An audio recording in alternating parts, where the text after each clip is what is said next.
New York City, un symbole de grandeur, d'ambition et surtout d'architecture. Mais comment cette jungle de béton est-elle née? D'où viennent ces gratte-ciel emblématiques, ces brownstones charmants et ces monuments historiques? Aujourd'hui, on plonge dans l'histoire fascinante de l'architecture à New York. Tout commence avec les Hollandais, qui fondent New Amsterdam au début du XVIIe siècle. L'architecture est simple, fonctionnelle, influencée par l'Europe du Nord, maisons en briques, toits à pignons, rues étroites. Fait intéressant, Franz Taverne, construite en 1719, est l'un des plus anciens bâtiments encore debout.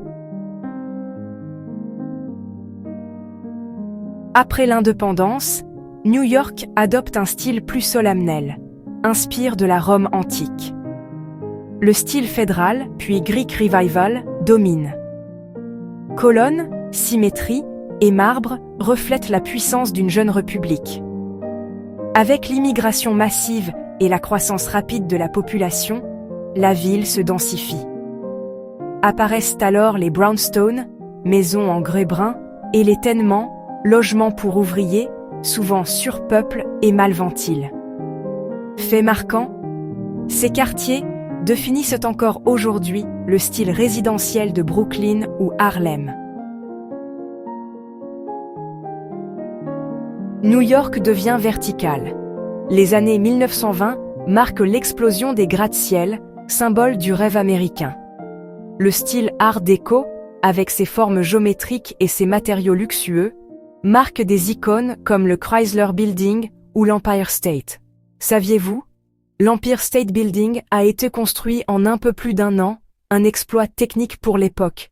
Après les tragédies du 11 septembre, New York reconstruit avec audace.